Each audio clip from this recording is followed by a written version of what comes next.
families and the victims. We want to continue to work together as a community. We love the media support on this to be able to communicate that message, communicate family, communicate togetherness, and we really appreciate all the support and helping us be able to do that.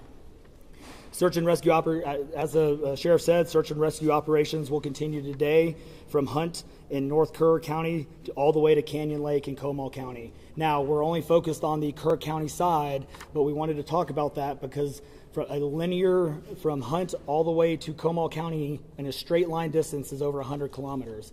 This is a massive field that is happening. And again, this is unprecedented flood events.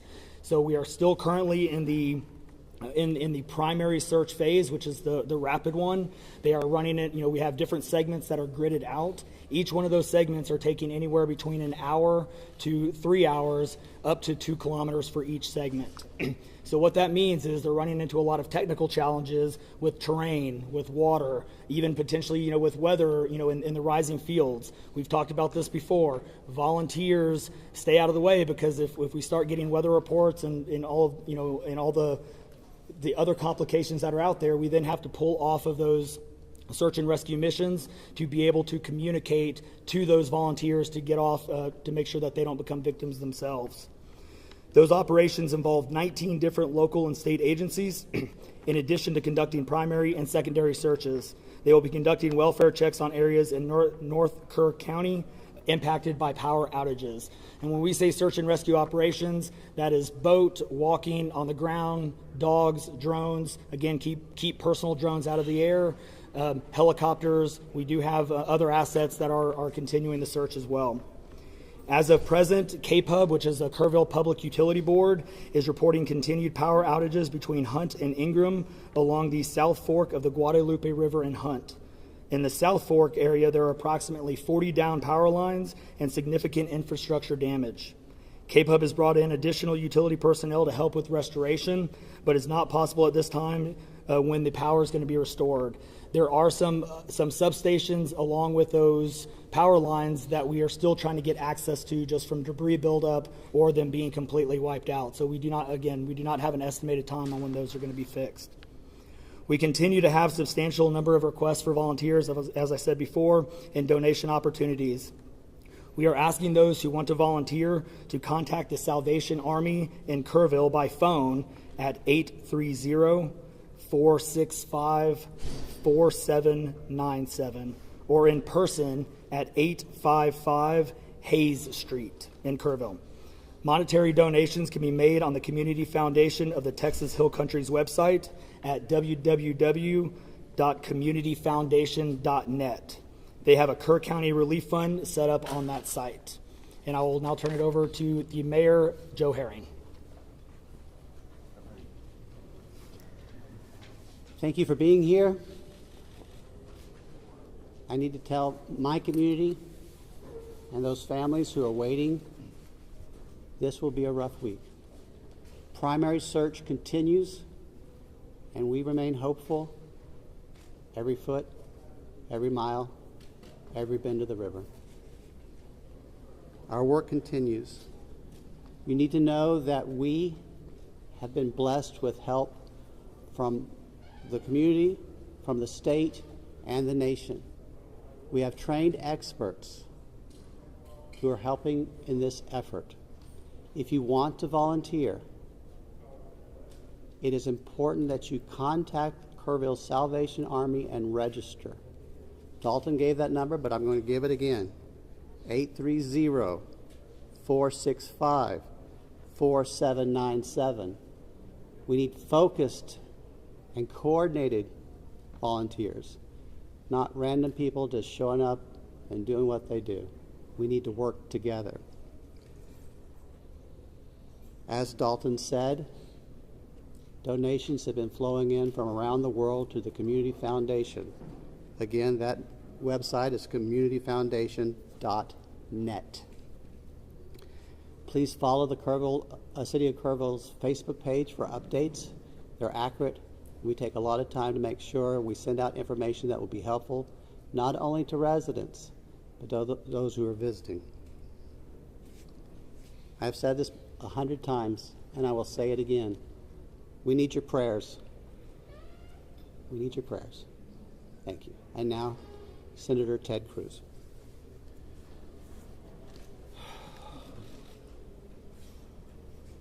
Texas is grieving right now. The pain, the shock of what has transpired these last few days has broken the heart of our state. As of yesterday, the confirmed death toll was 82, and those numbers are continuing to go up. The children, the little girls who were lost at Camp Mystic, that's every parent's nightmare. Every mom and dad. Last week, we were picking up our daughter from camp here in Hunt. Our girls have gone to camp here for a decade. The Hill Country is an incredible part of Texas, part of the country. The natural beauty here is incredible. The camps that have raised generations of little girls and little boys and instilled character and love and faith are extraordinary institutions. And I'll tell you, the pain in our state, and it's every part of the state. You've got Texans from all over the state who were here celebrating the 4th of July. A week ago, this was a time of great celebration. You're dropping your little girl off at camp, your little boy off at camp. You're celebrating Independence Day. You know that your child is going to be swimming and canoes and horseback riding and doing archery and making lifetime friends. And then suddenly it turns to tragedy. For the last several days, I've spoken to multiple parents, scared out of their mind. Do you know anything? Where is my daughter? There's still 10 girls and 1 counselor from Camp Mystic that are unaccounted for. And the pain and agony of not knowing your child's whereabouts, it's the worst thing imaginable. But I want to say, in the face of all of this, it is simultaneously inspiring. Every time there's a tragedy, every time there's a natural disaster in Texas, Texans come together. Texas is a big state. We've got 31 million people, and we have hurricanes, we have tornadoes, we have wildfires. Tragedies hit this state, natural disasters hit this state, and without fail, 100 out of 100 times when that happens, we see Texans coming together, helping each other, engaging in acts of heroism. There have been over 850 high water rescues since this flooding began. 850. You look at extraordinary stories of Eagle Scouts pulling campers out of harm's way. I was just hearing a story of one counselor whose head was right at the water holding up 2 mattresses with campers on those mattresses. That kind of courage, that kind of selflessness. And then there are the first responders. The local first responders, I want to thank every one of the first responders at the local level, at the city level, at the county level, at the state level, at the federal level.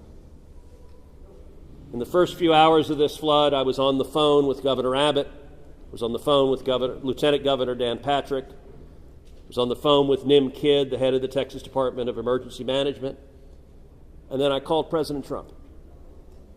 I called President Trump. He was having dinner at the time. It was still early in what was transpiring. And I wanted him to know, I said, Mr. President, everything we're hearing right now, this appears to be bad, really bad. There may be a very significant loss of life unfolding right now in Texas. And I will tell you, the President said, Ted, anything Texas needs, the answer is yes. Whatever assets you need, whatever resources you need, yes, let us know, and we will provide everything. Within hours, we had helicopters, over a dozen helicopters in the air. National Guard, DPS, game wardens, Coast Guard, doing search and rescue, reaching down. We've all seen the videos of little girls being pulled up, hoisted out of harm's way. Incredible courage and heroism. Search and rescue is the first stage. But the process of coming together and rebuilding is going to take longer. And I will say to all the grieving families, to all of those who've gotten the worst news imaginable, that your little girl, she's gone. I will say for many of us, those are friends and neighbors who've lost children. Got multiple kids who go to school with my girls.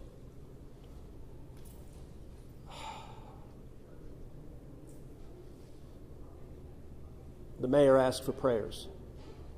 And I want to say thank you to the millions of Texans, to the millions of Americans, to the millions of people all over the world right now who are praying for Texas and praying for those parents.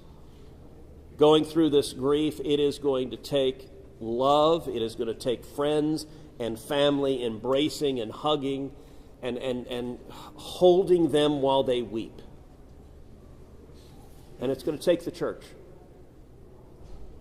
With every disaster, one of the things we see here in Texas is the church steps up and the church helps and the church feeds and clothes and comforts. This morning I met with a group of chaplains who've been going through the incredibly difficult process of talking to mom and dad after mom and dad who just lost the most precious person they ever knew. And those chaplains are just trying to love them and show God's love. So I want to say we will come through this. To those in the midst of grief right now, that might seem hard to fathom. But Texas will come through this. And I just want to say thank you. I want to say thank you to these gentlemen here who are working. They are not sleeping. They are working every day. Thank you to the families. Thank you to the Salvation Army. Thank you to everyone who is just reaching out and saying, how can I help? We will come through this, and we'll come through this together. Thank you. And now we'll take questions. Senator, you talked about how you know kids here and you're taking your own kids to camp. Was it ever communicated to you that there was a need, that it was a priority to have a warning system so people had a chance to escape something like this? Well, listen, I think anytime you're dealing with major rivers, there's a risk of flooding, and there's always been a risk of flooding, particularly on the Guadalupe River. I will say, in the wake of every tragedy, there are things that are predictable. One of the things that's predictable is that you see some people engaging in, I think, partisan games and trying to blame their political opponents for a natural disaster. And you see that with a hurricane, with a tornado, with a wildfire, with this flooding, where people immediately say, well, the hurricane is Donald Trump's fault. Look, that I think most normal Americans know that's ridiculous, and I think this is not a time for partisan finger-pointing and attacks. Now, after we come through search and rescue, after we come through the process of rebuilding, there will naturally be a period of retrospection where you look back and say, okay, what exactly transpired? What was the timeline? And what could have been done differently to prevent this loss of life? And that's a natural process. I think it should not happen in a bitter and partisan sense, but it should happen in a reasonable sense of saying, what lessons can we learn? And I will give an example. Houston's my hometown. If you live on the Gulf Coast, we get hurricanes. That's part of living on the Gulf Coast as hurricanes hit. And I do think Texas as a whole has learned over time how to deal more effectively with hurricanes. And so you look here, we know the National Weather Service put out an emergency warning just after 1 a.m. and a second emergency warning just after 4 a.m. Now, obviously, most people at 1 a.m. and 4 a.m. are asleep. And so I think we will have a reasonable conversation about, are there any ways to have earlier detection? And some of that, the limits of a flash flood, they're very difficult because they can arise so quickly. But everyone would agree in hindsight, if we could go back and do it again, we would evacuate particularly those in the most vulnerable areas, the young children in the cabins closest to the water. We would remove them and get them to higher ground if we could go back and do it again. Obviously, everyone would. The people in RVs by the river's edge. We know in disasters like this, RVs and mobile homes are particularly susceptible, whether a flood or a hurricane or a tornado, they're particularly susceptible to that. And so my hope is in time, we will learn some lessons to implement to next time, and there will be another flood, there will be another disaster. But next time there's a flood, I hope we have in place processes to remove especially the most vulnerable from harm's way. But I think that's going to be a process that will take a careful examination of what happened and how can we implement processes better in the future to prevent this same loss of life. Senator, there were claims that the National Weather Service sent that first flash flood warning that should have alerted phones at 1:14 in the morning. But we have a federal public database maintained by PBS Warn, that says the first emergency alert wirelessly here in this area to Kerr County was not until after 9 a.m. That was more than 4 hours after the severe flooding had come to this area. Did you know that? Have you seen that? And what's your response, knowing the state and cuts to the NWS in recent months by this administration? So I don't know the source for what you're saying. All of the public reporting I've seen is that there were 2 alerts that went out, one just after 1 a.m., one after 4 a.m. You know, I can tell you, I talked about the partisan finger pointing. I think there have been some eager to point at the National Weather Service and say cuts there led to a lack of warning. I think that's contradicted by the facts, and if you look at the facts in particular, number one, that these warnings went out hours before the flood became a true emergency level, but number two, the National Weather Service here, New Braunfels is where they were headquartered. They had additional manpower. In fact, they had 3 additional people working that night, anticipating that it was going to be a very dangerous weather situation. I also think it's worth noting that the National Weather Service Union, which has been very critical of the DOGE cuts, has publicly said that they don't believe that the reduction in staffing had any impact whatsoever on their ability to warn of this event. And so, look, I think it is reasonable over time to engage in a retrospective and say at every level what could have been done better, because all of us would want to prevent this horrific loss of life. But I think just immediately trying to use it for either side to attack their political opponents, I think that's cynical and not the right approach, particularly at a time when we're dealing with a crisis and we're dealing with grief. But does this make you question whether there should be cuts at the National Weather Service and FEMA? I know you've been supportive of FEMA. Look, I am very supportive of FEMA. I'm very supportive of the National Weather Service. They both perform essential roles, and I think it is critical at every federal agency, particularly when you're dealing with public safety, that we make sure that critical roles are maintained. That's a longer and broader discussion, but as I said, everything from the public evidence indicates that was not a contributing factor to what occurred here. Is it possible to get Dalton in just to talk about that and the National Weather Service alerts? Because there were escalating forecasts throughout the day from the National Weather Service. What did the emergency managers of the county and other local officials do with that information starting at 1:15 and onward, where you had the dire river forecast at 6:30? Were emergency managers doing anything to put any processes in place to warn people on the river? So overall, we were preparing for the July 4th, weekend. So we had National EMR on site. We were, basically stood up kind of a incident command post, if you will, to prepare for that event. So everybody was kind of up looking at weather. We looked at the weather before. When you looked at the National Weather Service, flood map, it spanned all the way from the west side of Texas, with Kerr County kind of being in that upper northeast corner of it. And so everybody, including the National Weather Service, was looking at where's the rain going to hit. We know it's somewhere in here, but with rain, especially when you're dealing with terrain, you got to figure out. Sometimes you don't know until it falls. So once it starts falling, then you got to figure out, okay, how's the watershed going to do this? How's the science going to work? And when you had that north and south fork that we had talked about before, it all converged into one. We do know that a lot of the camps were looking at this just as much as everybody was. With the rainfall percentages, even the National Weather Service had looked at, and don't quote me on the numbers, but it was anywhere between 1 to 7 inches. We got significantly over that. And again, when it goes into very congregated areas and how that watershed shifts into the rivers, that impacts things.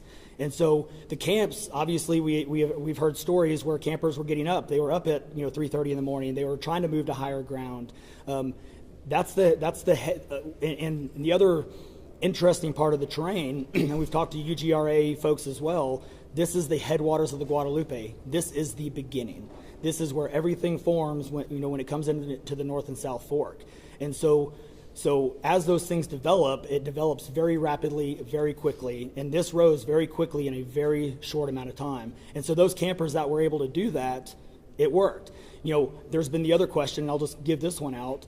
Evacuations. Well, why don't we evacuate? Well, evacuation is a delicate balance, because if you evacuate too late, you then risk putting buses, or cars or vehicles or campers on roads into low water areas trying to get them out, which then can make it even more challenging, because these flash floods happen very quickly. That's what. And so we saw that in 1987, but was there any discussion about evacuation earlier when it wasn't too late? Was there any discussion about that among the officials? Sorry, repeat your question. Was there any discussion to evacuate or activate any emergency plans before it was too late, where it would be very dangerous like that? Well, so again, just like disasters in Texas everywhere, it's very tough to make those calls, because what we also don't want to do is cry wolf. We don't want to make sure that we activate it at the right time.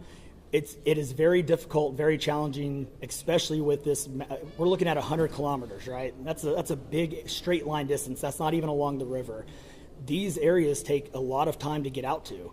So even when first responders were on the ground at 3:30 in the morning, and we had reports, we had first responders that were getting swept away, actually responding to the first areas of rainfall. That's how quick it happened. First responders who have experience, who are Swiftwater qualified, were driving as soon as the rain started falling, were driving to these areas, and one of them got swept off the road. Was there any communication between 1 and 4 a.m. from local law enforcement to the camp saying, I know you can't get buses in an hour, but was there anyone telling the camp between 1 and 4 a.m., you need to get the girls to higher ground at the very least, even if they have to walk up there in the rain, as many of them actually ended up doing? Was there any communication from local law enforcement to anyone at that camp between 1 and 4 a.m.? That I don't know off the top of my head. What I do know, though, is there's 55,000 people in Kirk County. Kirk County is a massive, massive area. From here to those camps is 45 minutes on a good day. And so, obviously one of the big challenges that we have, even when you have cell service, a lot of those areas don't even have cell service. Radio communications towers, radio towers within the hill country becomes very challenging. So there's a lot of areas, especially when weather comes in, where cellular towers are down or you already have bad service. So there's a lot of factors that play and a lot of variables in there on communication that, again, I think as we work through this process, we know everybody has a lot of questions regarding what are the next steps and what's next. And I think all of these things, these are all great questions.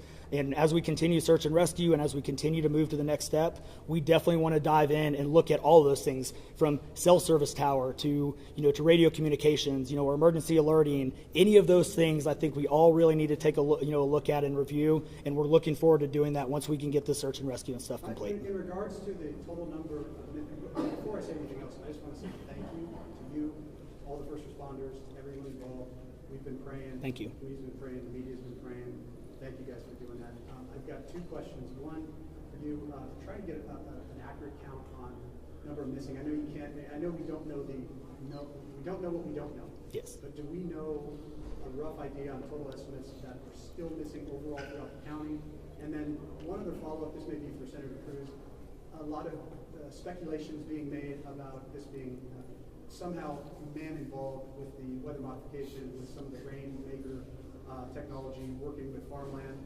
Do you think any of that, is there going to be any investigations into that, or can you communicate anything on that? Let me answer your first question. I'm definitely turning that second one over to him. So on the first question, with missing persons, so obviously we have the knowns, the can't miss it kids, which is the numbers coming down as the sheriff has stated, and then we have the unknowns. But we don't know what we don't know. We actually have a 5 hotline line.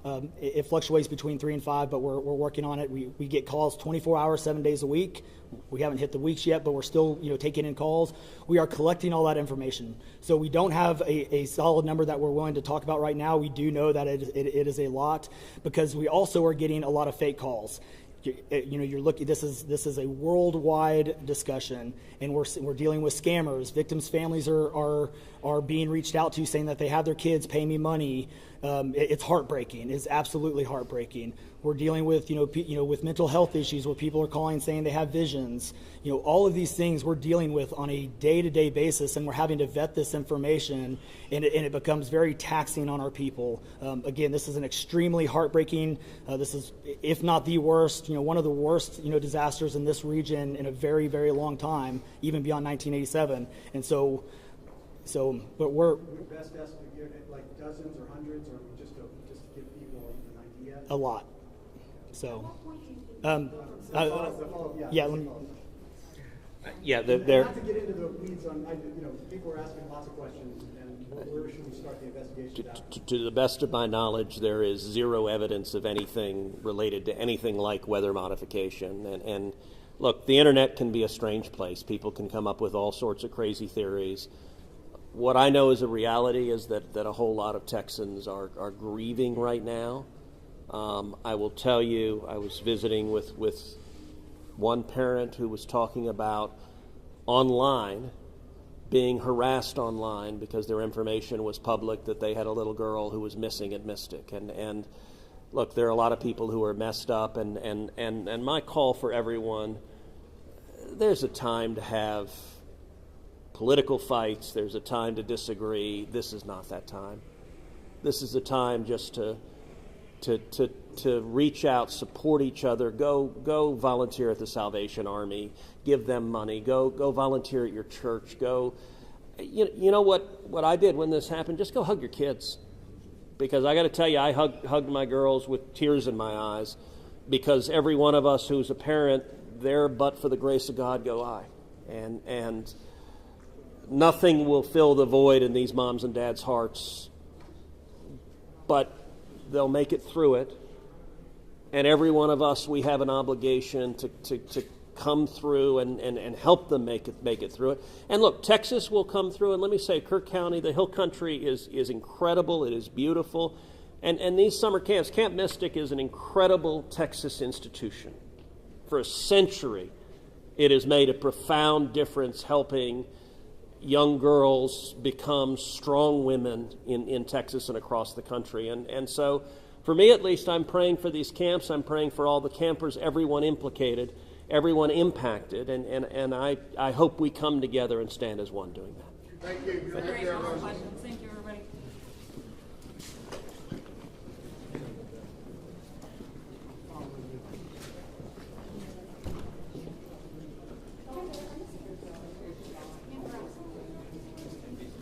Hey, good morning, folks.